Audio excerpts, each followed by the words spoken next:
much I've already been through. You don't know the place I'm coming from. I've been high, I've been low, fought the demons in my soul. You don't know how much I've already been through.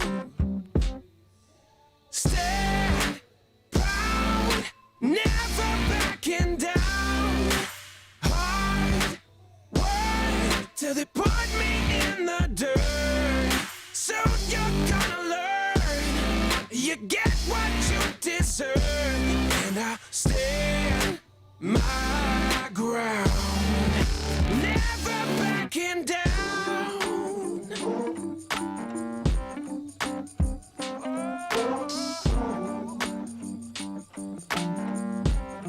Oh yeah.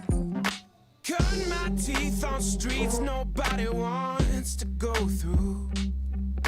Earn these stripes made of lines that can't be undone. I've been high, I've been low, and the proof is in my bones. You don't know how much I've already been through. Stand proud, never backing down. Hard work till they put me in the dirt. So you're gonna learn, you get what you deserve. And I stand my ground, never backing down.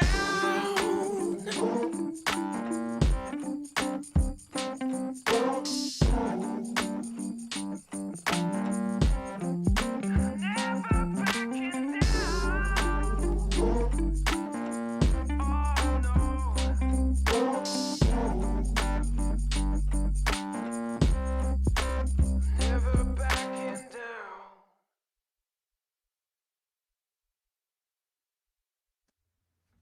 Yeah, what if it was just like a...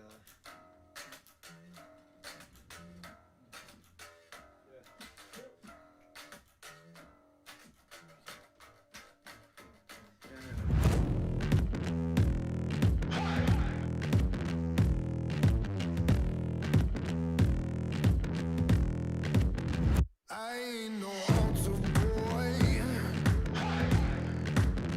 I ain't no yes man. No, no. You ain't no God of mine. No, I don't need your blessings to save me.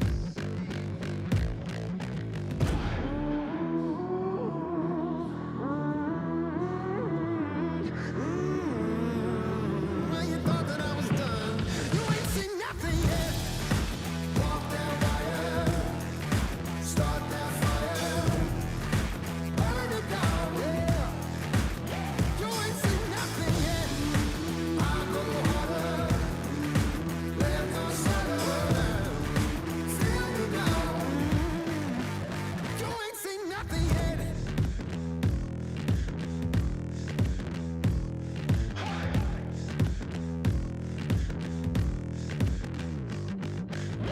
I got this storm in my head, a forest fire in my chest.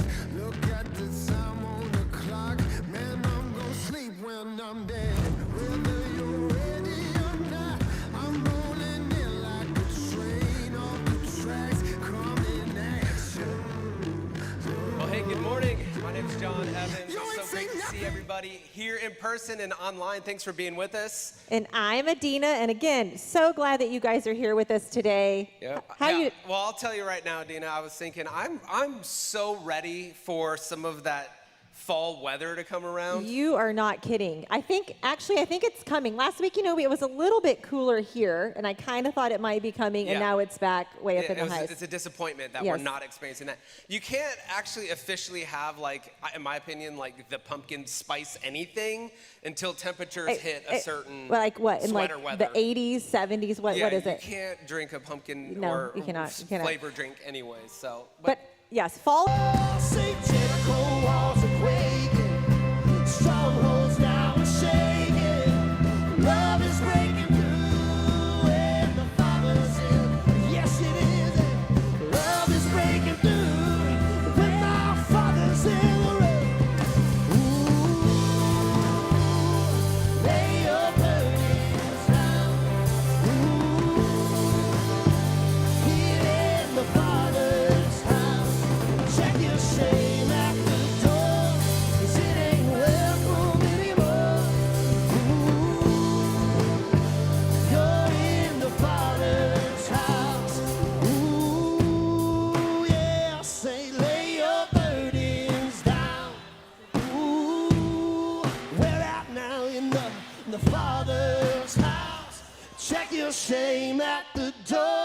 'cause it ain't welcome anymore. Ooh, yeah. You're in the Father's house. All right. Awesome. Well, we are so excited as a church. Y'all go ahead and have a seat. And we are so excited because next Sunday, we are getting ready to kick off our fall series, 21st Century Church. And every year in the fall, it's just such a big time for our church. So much happens, but most importantly, we're excited about what God's gonna do. And one of those things that's so important that we wanna highlight real quick is groups. You know, I know that we talk about being in a group. I feel like several times, a year, a month, a day, we're always talking about groups. And the fall series is one of those times when you really miss out if you're not in a group. You really miss out on what God has for you, and what he's doing in the church. So today we wanted to bring on, Keith is actually one of our group leaders, and I know from talking to him personally that groups has been something that's been an integral part of his growth in his life. So we wanted just to have him come up here, and I'm going to ask him, just a quick question about, why would you say that somebody should join a group? Well, for Amy, my wife, and myself, it was really important to feel connection beyond just Sunday. Life can be messy 6 other days of the week, and so it was important for us to do life with other people and really go through the stuff, that life brings. So it was that sense of connection beyond just what we do here. I'll tell you, one of the best things about being in a group is like all the spiritual stuff. Okay, let's just make that clear. I know where this is going. But the menu. Yeah, I was like, it has. He's got to bring it back to some food. People together, walking in the house and smelling the fresh baked Yes. or the fresh smoked meats or what. You know what I'm talking about? Is that a Absolutely. big part of what you do also? That helps. And I will say, leader, that's kind of a scary term. It's more facilitating. All we do is say, let's get together. Don't have an agenda. We let sort of God dictate the agenda. And desserts too, like Back to food. Absolutely. Back to food. Can you tell where his mind is Yeah, today? I just cannot. All right. Well, Keith, thank you so much. Keith, Keith's thanks got to for go. coming up. So, John, what else do we have going on around Well, here? also to kick things off, we have something exciting next Sunday night to just help get ready to usher in what God's going to do in our hearts through our church. And so we're going to have a worship night next Sunday night that we want to invite our church out to. Yeah, we just said it's kicking off 21st Century Church, and we really believe that God is doing something really big behind the scenes. And for 21st Century Church, it's about to really take off. And we want to invite you guys to come out and be a part of the worship night. We're going to do communion. We're going to encourage our groups to come together and sit together and worship together. Yeah, awesome. So come on out to that. Now's a great time to lead a group, get in a group, come on out to worship night, and just really to get ready for what God's going to do in and through our church and in our lives and through our lives. Yes. All right. I think the band has another song. Yeah, so each week during our series, our band has been planning a connection song. It might be a song you've heard before on the radio. And the whole intention of that and why we're doing that is just to kind of set up what's going to happen for the rest of service. So y'all just sit back and enjoy and think through this next song.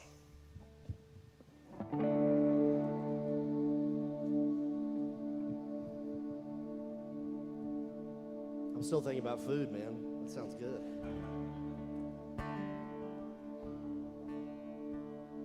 It's dark and it's quiet in my house tonight.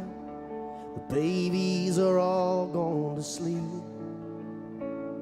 It's hard to imagine a better life than the one I get to lead.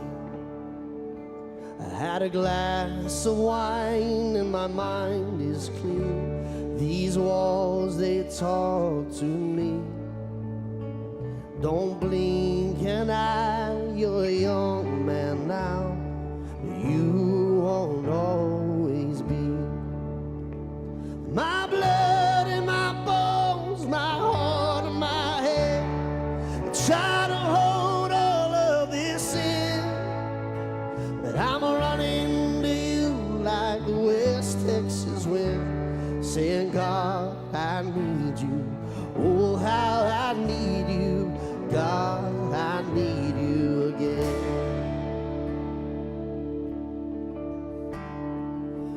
learned to hide my fear in my bones. My body don't shake like the kids, but I'm easily scared and often confused.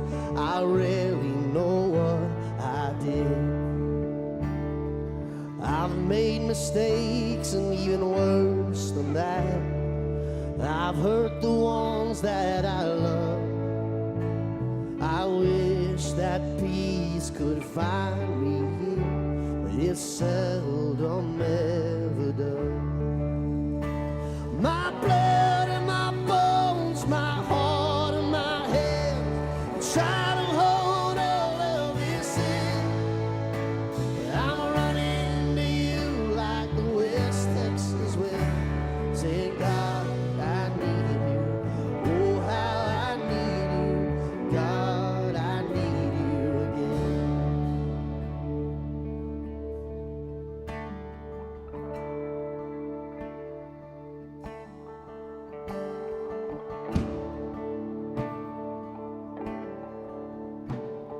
Oh, I'm in the shadows of heaven and earth. Maybe they should be the same. My earthly body is bound and conflicted, and our only hope. You can't protect love with a stone. So God, if you can hear me, I need you to come near me. I'm ready to let the world go. My blood and my bones, my heart and my head, they try to hold all of this in, but I'm running to you like the West Texas wind, saying, God, I need you. Oh, how I need you. God, I need you again.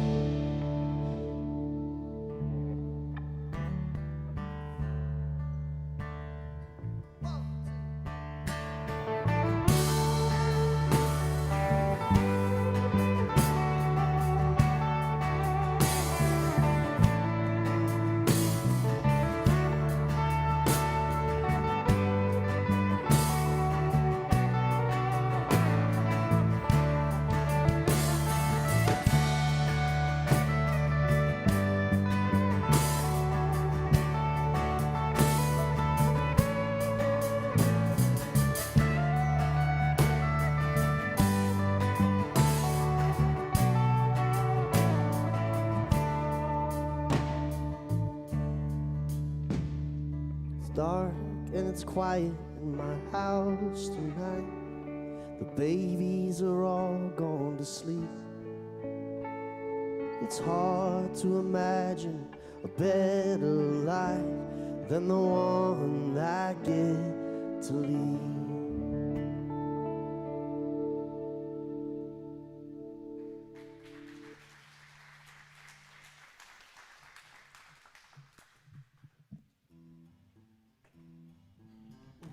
Let me tell you something you already know. The world ain't all sunshine and rainbows. It's a very mean and nasty place, and I don't care how tough you are, it will beat you to your knees and keep you there permanently if you let it. You, me, or nobody is gonna hit as hard as life.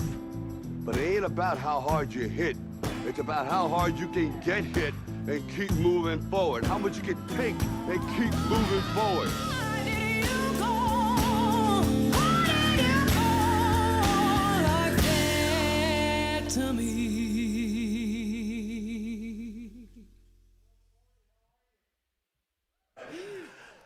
Well, good morning. How are you?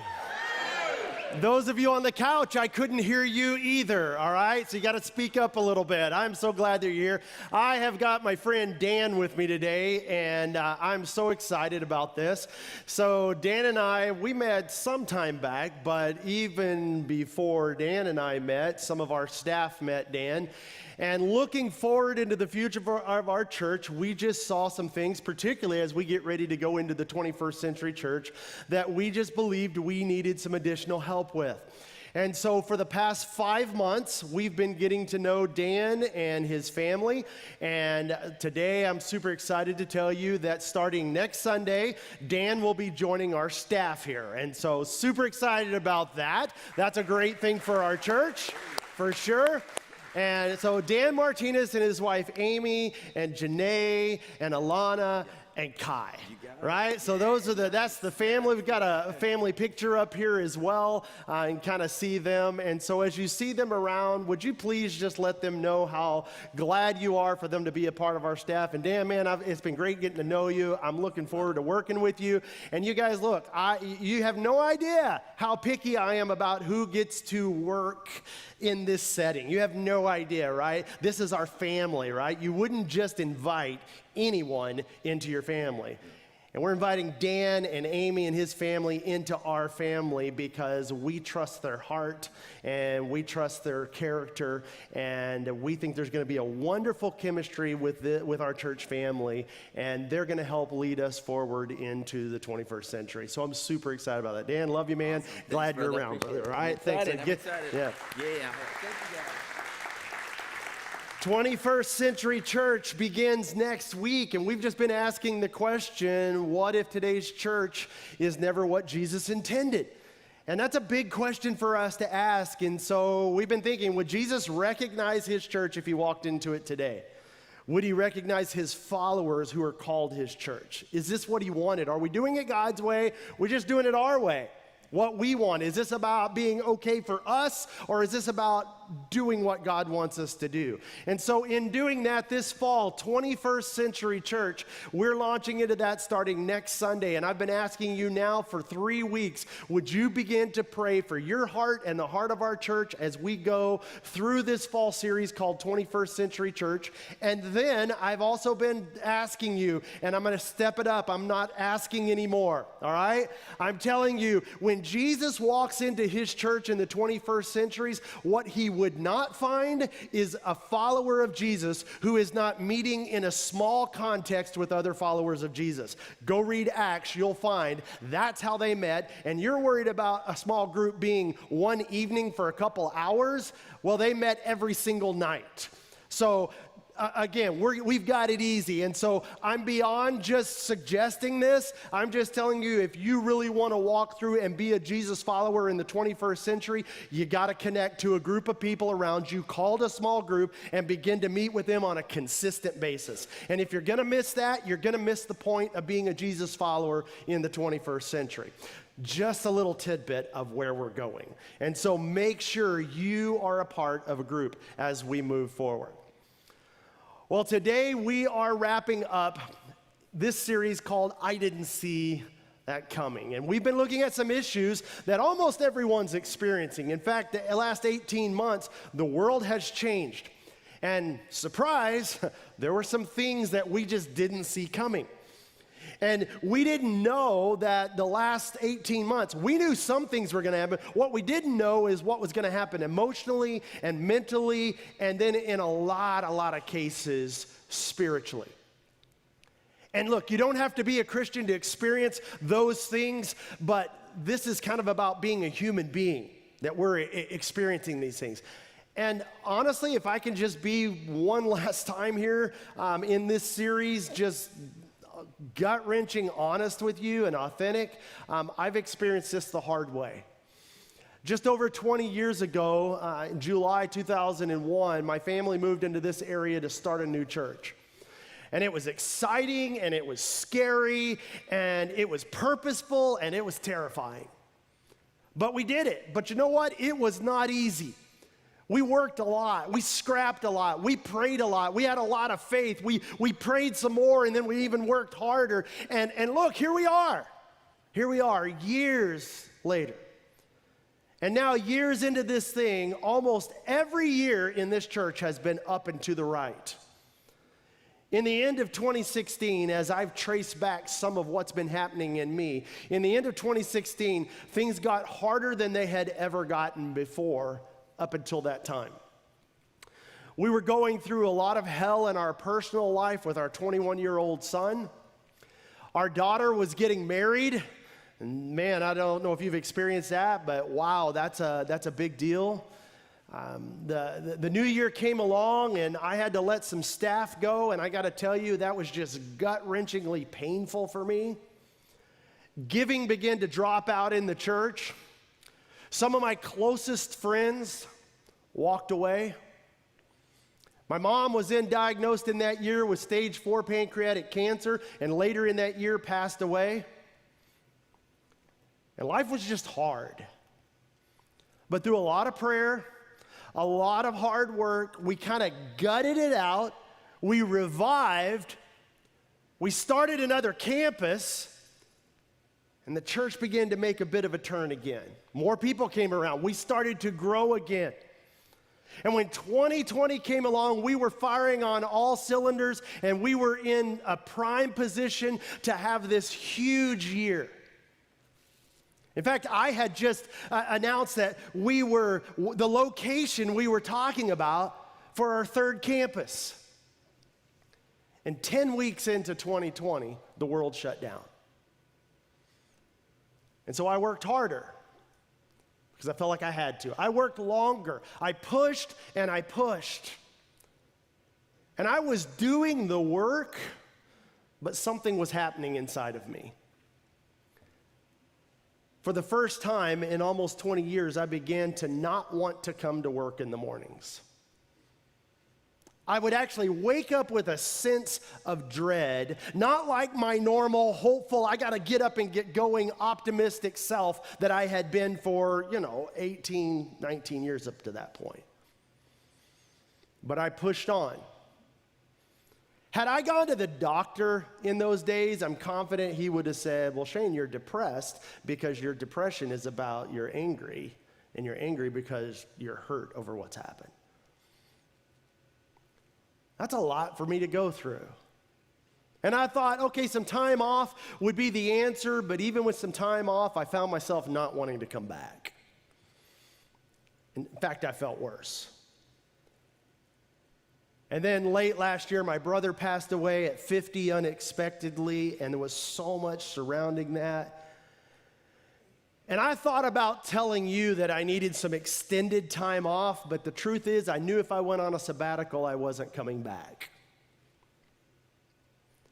And I didn't think that God was done with me, but I felt done. And what I was experiencing is what we're talking about today, which is burnout. I'm not just talking about being tired, I'm talking about burnout. And I'm still standing here today, as I have each week in this series, and I'm just telling you, I'm not completely back from that. I'm still in it. But I'm on my way. I'm well on my way, but I'm not completely back from that. But I'm finding my way out with some help from some good people in my life. In fact, it's exactly why I told our staff some weeks back, we got to shift gears and we got to do this series now and not wait, because I'm just sensing that maybe the last 18 months has taken that toll on a lot of us. And some of you are operating in burnout mode right now, and you're starting to think it's never going to get better. Others of you are hearing this and you're going, come on, Shane, that's not me. I'm type A. I jump out of bed. I'm more driven than that. Yeah, you know what? That was me too. But let me tell you what I've learned in the last 18 months is that the rules never apply to you until they do.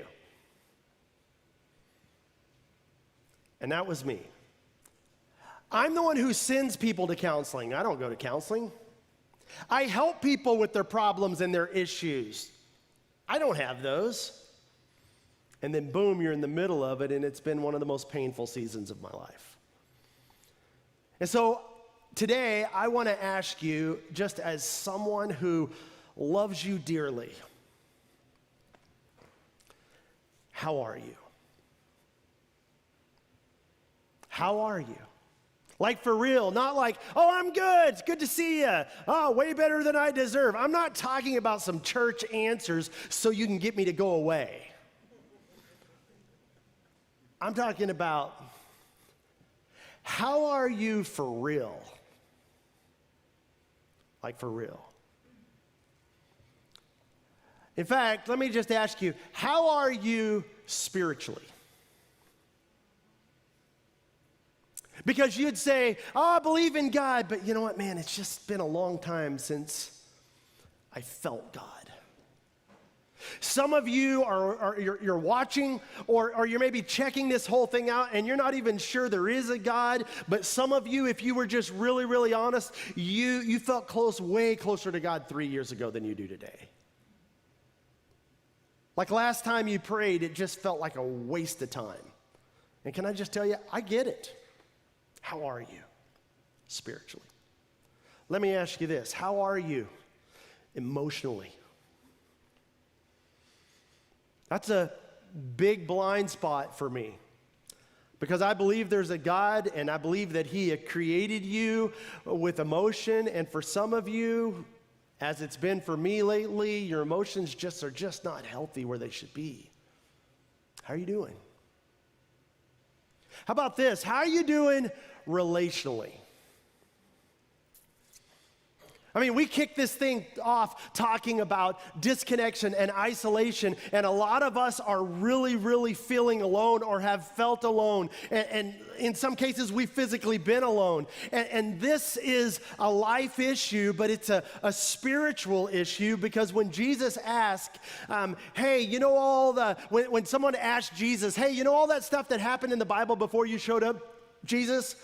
What do you have to say about all that Old Testament stuff? Jesus said, well, it's easy. Here's what I say. Love the Lord your God with all your heart, soul, and mind, and love your neighbor as yourself. And guess what connects all three of God, neighbor, and self? It's relationship. And for some, your relationships, they're just not healthy right now. Your marriage isn't good. You're at odds with one of your kids. Your best friendships have seemed to dissolve. You got a neighbor you're mad at. How are you doing relationally? And then this, how about this? How are you doing physically? I mean, we don't talk about this in church. You know why? Because you'd all be mad if I did. Right?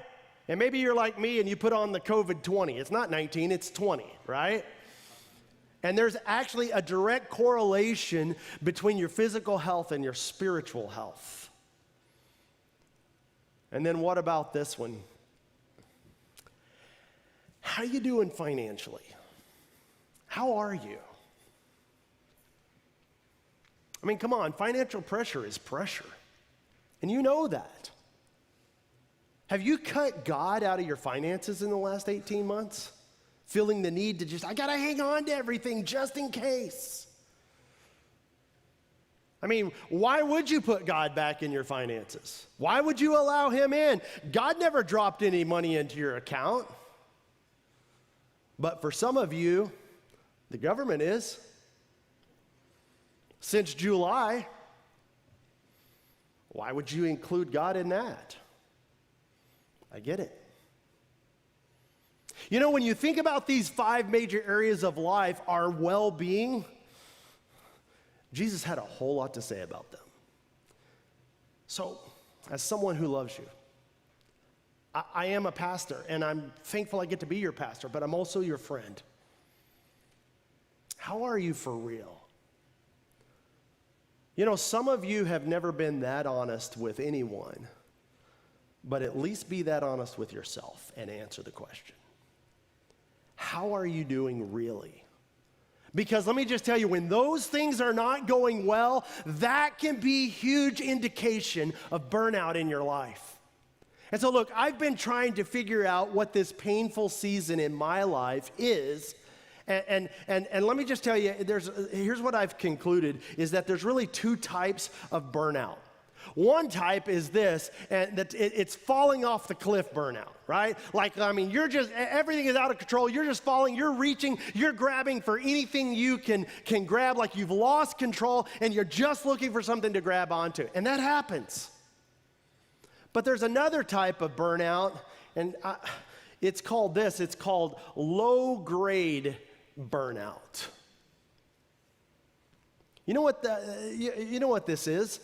You get out of bed every day, you haven't quit your job, You haven't told anyone, and the functions of life still continue, and you get up and you make dinner when you need to, and you go to work when you need to, and you run the kids around when you need to, and you kiss them good night, and you do the functions of life, but the joy of life is gone. Like the functions of life continue, but the joy of life is gone.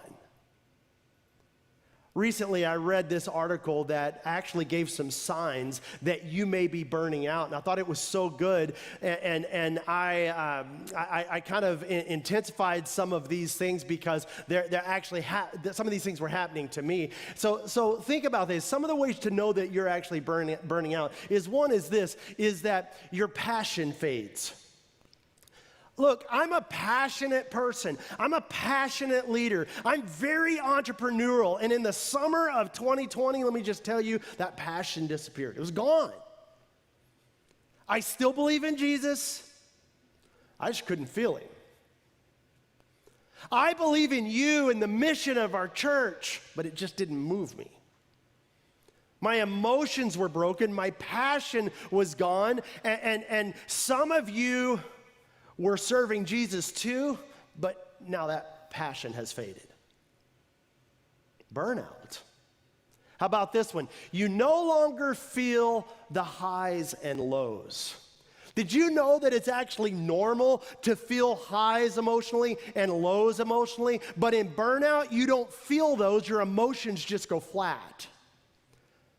Kind of like driving across Kansas. It's just flat and it's never going to change, right? Basically, what we're talking about is numbness. Like you hear really good news. Oh, we're having a baby, or oh, we're getting married. And outside, you're like, oh, that's great. Oh, it's so great. But on the inside, just nothing. Numbness. Or maybe you hear terrible news of cancer or death, and outside you're like, oh my gosh, I can't believe this is happening. That's terrible. But on the inside, nothing. Flat, numb. Both highs and lows are in this life are natural and they're God-given, and emotionally healthy people feel both. How about this one? That small things make you disproportionately emotional. For me, you know what that emotion was as a dude? It was anger. Still is some days. Kids do the wrong thing, and I'd normally be at a 3, and I'm at an 11. Flying off the handle about something. Traffic, maybe for you that's it. Aggressive driving, maybe that's how you hit it. Maybe you're yelling more in the car than you ever have. Maybe you're giving hand gestures that, you really shouldn't be giving. You're going off on someone online. Oh yeah? Bam, bam, bam, bam, bam. You're quitting your group. You're so off the handle. You're quitting your church. You're so off the handle. You quit your job. I hate you guys. I'm out of here. Normally, you'd work through those things, but you feel excessively angry, and that's not normal. Burnout. How about this one? Everybody drains you. Come on, man, we all have those people in our life. Let's be honest, right? You do, I do, hopefully you're not sitting next to them right now, but we've all got those people. Everybody, that's normal. But when everybody drains us, burnout. How about this one? You're becoming cynical. We did a whole week on that in this series. This was the long game for me in burnout, where you no longer believe the best about anything or anyone. And then this last one is that there's actually nothing that satisfies you. We went into depth on this on last week. You know that vacation that was supposed to be so amazing, that new house, that new whatever it is that you bought? Yeah, not so much. Food doesn't do it. Time off doesn't do it. Sex doesn't do it. Relationships don't do it. Burnout. And how about this one? Your productivity is dropping. Things that used to take you 10 minutes take you an hour, and it's not because you're old, it's because you burned out. Maybe there are 8 or 10 hours in the day, but you aren't accomplishing what you normally could accomplish in that time. It's pretty typical of burnout. And then this next one is huge in our culture, and that is you find yourself self-medicating. So for me as a pastor, I knew that I couldn't do some of those things, so drugs, wasn't gonna do that. Getting drunk, nope. You're not gonna find me drunk. You're not gonna see me at a restaurant drunk. You know, that was just off the table for me. I wasn't gonna play pharmacist, wasn't gonna mix pills. Maybe for you it was a glass of wine that became 4, and now you're drinking every day because the governor says it can come to your house. And in fact, you're in a Facebook group where somebody will just deliver it to you if you'll trade out and do it to them next time. And you think I'm joking. You don't know why, but you're getting high all the time. And because of what I do, let me just tell you, those weren't really an option for me. So you know what my option was? I really found 2 options at what I was doing. Is one was work more. I'm a recovering workaholic, but that just makes burnout worse. The other was food, because you kind of don't get in trouble for that, right? In the church, again, we don't talk about that much because it just makes us all mad. But just have some more. It's why you see so many pastors who don't become alcoholics, but they walk around and they look like a T-Rex with these little arms all the time because it's just always this all the time, right? Fat guy in a little coat. For me, food and work, just signs of burnout. And what about this one? You don't really laugh anymore. You know what I found myself doing? I found myself needing to watch comedies because it was the only time I really laughed. I mean, an episode of The Office or Brooklyn Nine-Nine before bed. Burnout. And then finally, sleep. Come on with me if you got it. And time off no longer refuel you. So you take a vacation and that doesn't do it. Sleep for 8 hours, still not better. Let me just tell you, if you're feeling this and you get 8 hours of sleep every night for a week and you feel better, that's called exhaustion. If you don't, it's called burnout. So look, if you've identified with 2 or 3 of those, let me just tell you, okay, welcome to life. That's normal for all of us. We're going to deal with some of those things. If you are recognizing 4 or 5 or 6 of those, more than likely you are experiencing low-grade burnout. But if you are seeing 7 or 10 of those, you need to talk to a doctor. You need to see a great counselor. And you need to know, and hopefully you now know, you're not alone in that. Sometimes we feel like we're the only one. This isn't what I wanted. I didn't see this coming either. You're not alone. So there's this guy in Scripture named Elijah that had just come off this high point in his career, very similar. And everything was looking up in the days ahead. In Elijah's day, there were these people who worshiped many gods, and one of those gods was named Baal. And there was this constant competition for who was the real God. Is it Jehovah or is it Baal? And so one day they just said, you know what, let's just settle this once and for all.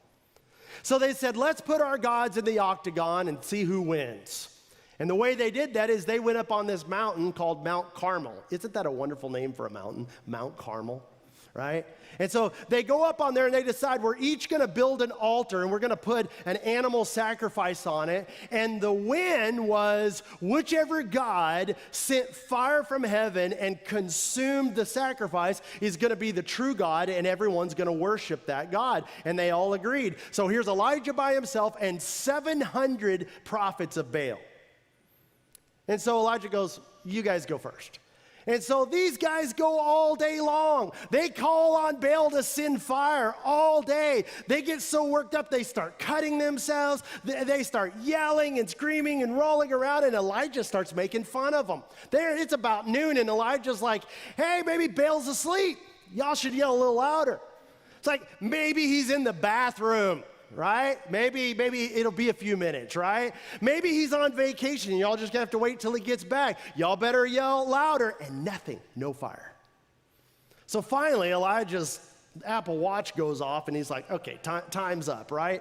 And he says, it's my turn. And so he gets his altar all set up. He puts the animal sacrifice on the top of it, and he turns around and he goes, just so you guys really know, and he digs this ditch around it and fills it with water, and then he dumps all these buckets of water over the sacrifice and on the altar and just drenches the whole thing in water. Can you imagine the drama of all day watching this, and all of a sudden this one guy is drenching this thing, and nothing's happened with Baal, and he's doing this. And then he steps back and he goes, okay, God, all you, kabam!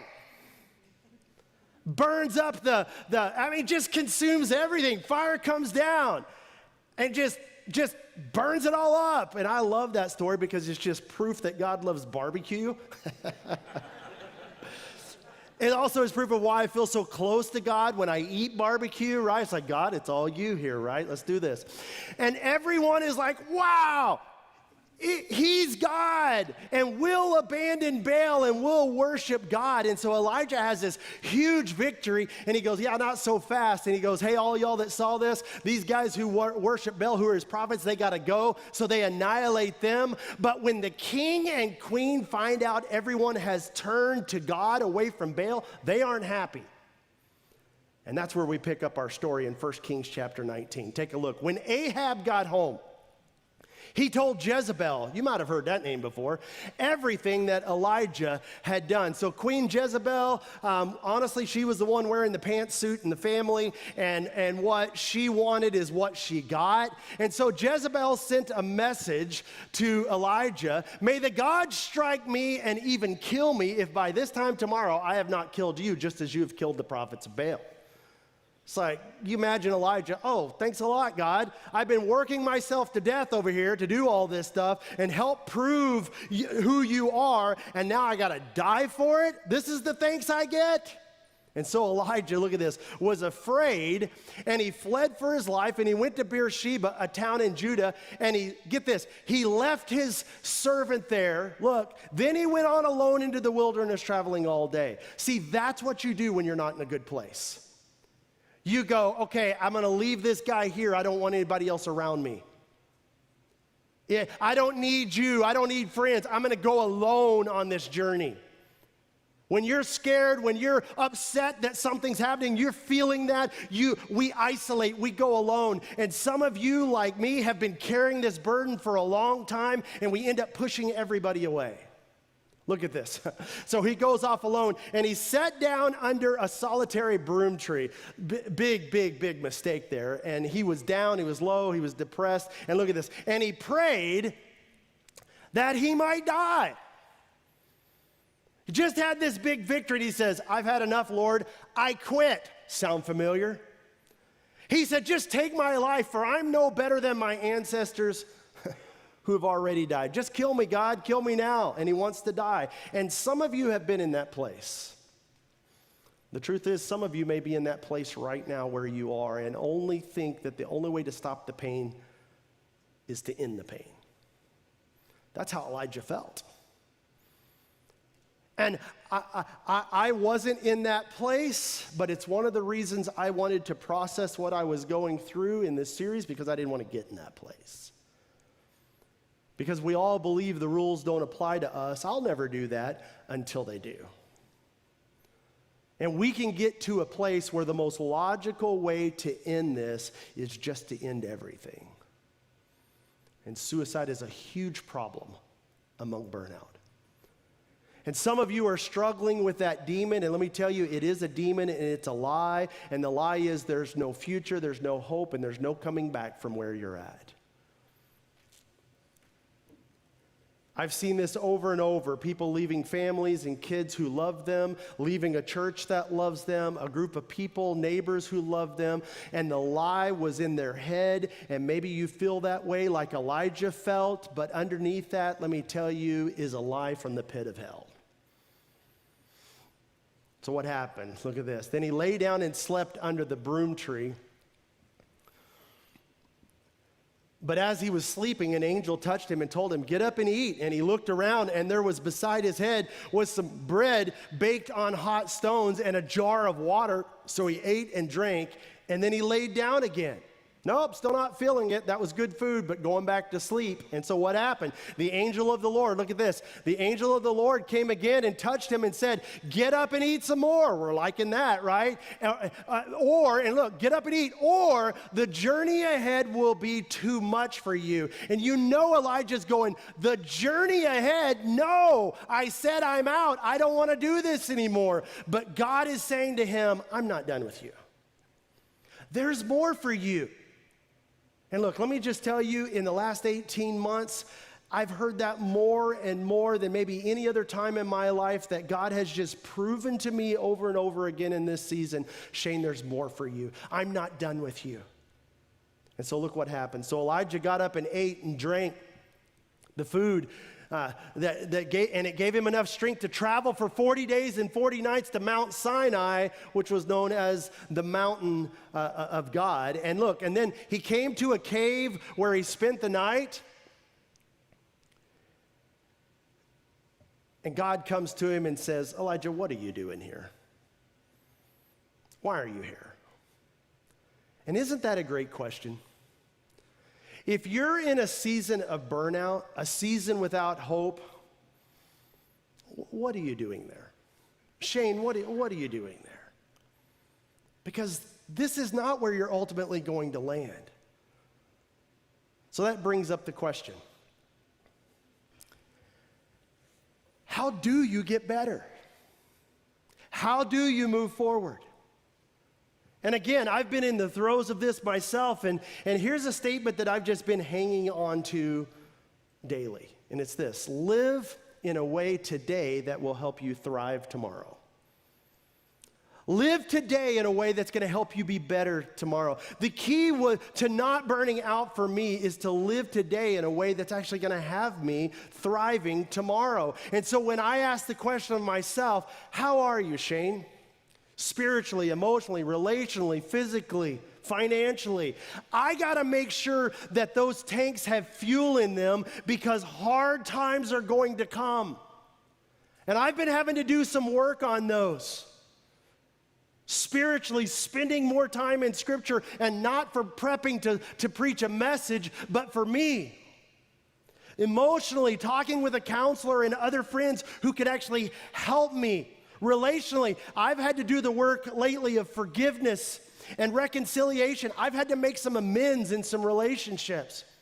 Physically, I've had to make some changes to move towards fitness. Financially, some things so that there's margin and not stress.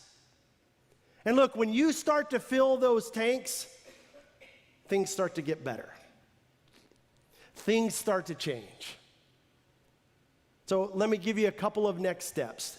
Here's the first one. Tell someone where you're at. That was hard for me, this driven person, to say to my family, to say to our staff, to say to you, hey, I'm not doing real well. I've got to fix some things. It's hard to say. Tell someone. And here's what's true, is that pride will push you into thinking you can handle anything, because the rules don't apply to you until they do.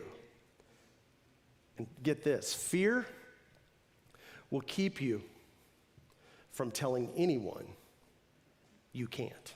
I can't do this. So as we wrap up this series today, we're going to do something different. I'm going to ask our bands at both our locations, y'all come on the stage. We're just going to do this different. We're going to invite them onto these stages now into process, and to process this with you. In fact, I'm going to I've got a couple of friends who are just going to come stand right up here in front of me as well. And our band's going to give you some space to process this, like right where you are. And maybe you just need to lean over to someone on your couch, there in Liberty Hill, right here in this room, or wherever you're watching, and just lean over to them and just say to someone you love, I'm not doing so great. Maybe it's not burnout, maybe it's just one or two of those things, but the question is who are you going to tell? And I've asked some friends to be here at the front for us, for you. And maybe today you just literally need somebody to pray for you where you are. And like for me, that's uncomfortable. Maybe that's uncomfortable for you, but you know it's what you need. Maybe you don't know who to tell, but it's what you need. See, that is letting people around you, and the fact that you need people who believe in you when you've stopped believing in yourself. Because God believes in you, and we believe in you, but you need a group of people who will believe in you when you don't believe in you. Do you know where I've found that? Right here. In this church. In my small group with some guys who just haven't given up on me. See, that's what the church should be for you. It's what you should be for others. And you have got to get to the bottom of what's going on inside of you. You don't take Tylenol for a tumor. You got to go deep, and you got to get it out. And in the end, like me, you know what you have to do? You got to reopen your heart. You got to put your heart back in your hand.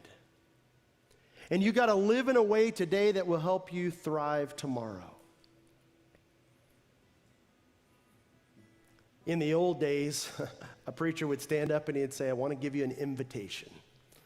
So let's go old school. I got an invitation. Because it's the end of a message, it's the end of the series, but it's not the end of the service. In this song, I want you to give some space to your heart. And I want you to ask yourself the question, how am I really? How am I? So I'm going to pause for 1 second. I'm going to hand it over to Mario there in Liberty Hill. You take it from there.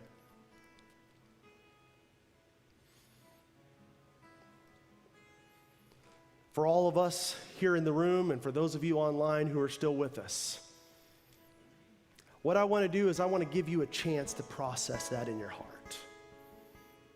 And I want to ask you to be respectful of everyone around you. Stay put where you are. We're not done. I need this, and so do you. And so I'm going to lead the way in this, and then I want to give you the chance to do it as well. And so I want to ask you to stand right where you are. Just stand where you are. And our band's going to lead us in this song, and you can sing that song, you can think about that song, but I want you asking the question, how am I really? And if you want someone to pray for you, then I ask you to come and do that. These guys are here. If you just need to tell someone, they'll pray for you. They'll listen. It's old school, and you go, I'm uncomfortable with that. Me too. That's why I'm going to go first. So John, I didn't tell you this, but I'm going to come to you, okay? And I'd like you to pray for me. If you'll do it. Because you're not alone. You're not alone. Adam, lead us into this, and I'll be back to wrap us up.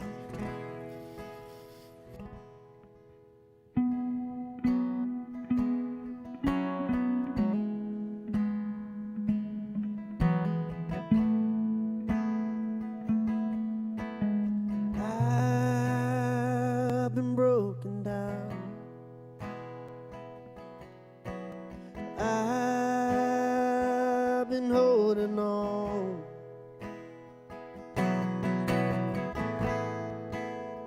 All that is inside me screams to come back home.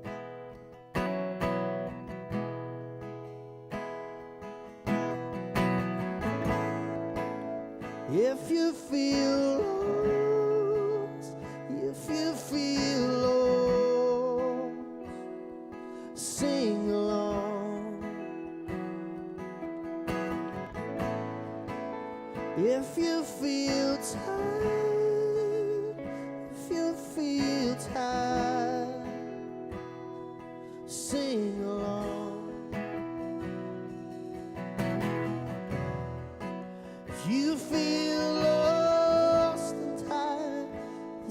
is your song.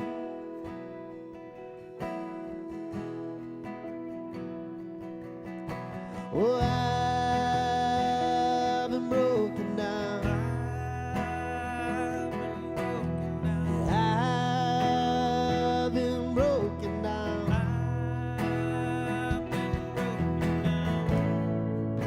But I ain't giving up. Love will come back around.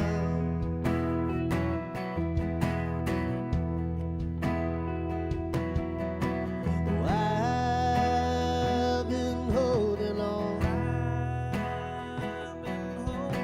Oh, I've been holding on.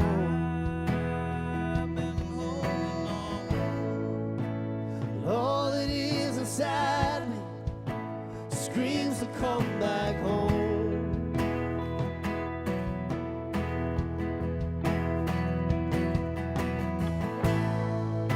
If you feel lost, if you feel lost, sing along.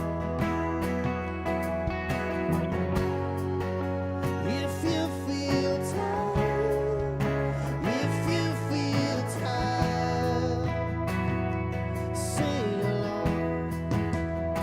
If you feel lost, if you feel lost, sing along.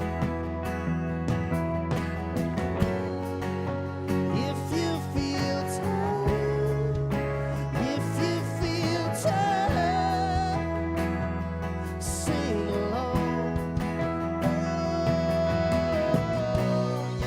If you feel lost and tired, this is your song.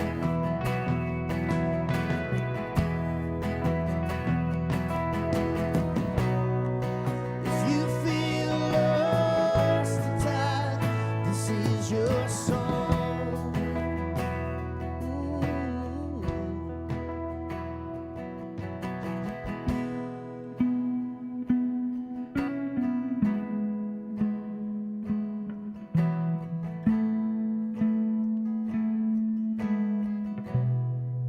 Let's sing this together. Oh my God, shine your light on us that we might live.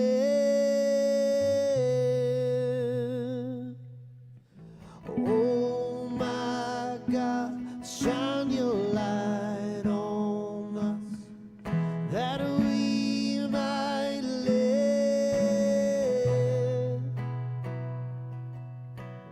Oh my God, shine your light on. I don't want to stop what God's doing in your life or mine. What I want to tell you is that I'm going to bring our service to a close, but I'm going to ask these guys to stay. You stay as long. You guys, I know it's a little dark, but y'all make your way out in the dark. Let's give everybody what they need for as long as they need. And if you haven't come and prayed with somebody and you know you need to, maybe you need to grab somebody that by the hand and just say, will you come with me? Will you go with me? Maybe you need to reach out to someone's hand and say, look, I'll go with you if you want to. And let us pray for you so you know you're not alone. God loves you. We love you. Thanks for being here today. Service is over, but you stay as long as you need, and we'll be here as long as you need. Love you, Rock Point. Thanks for being here. My God, shine your light on us that we might live.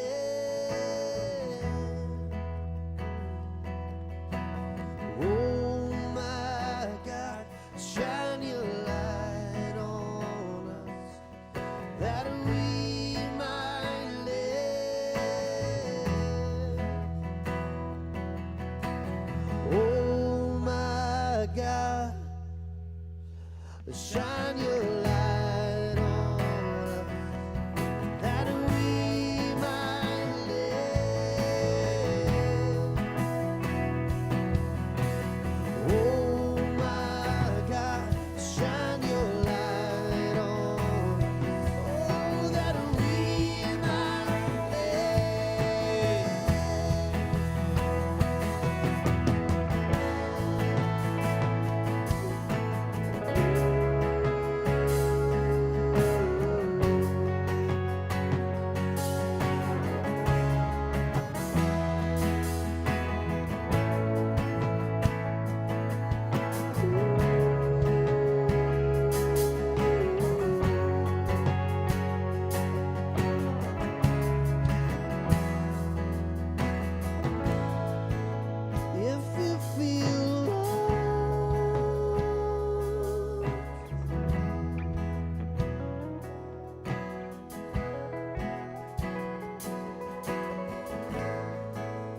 If you feel tired,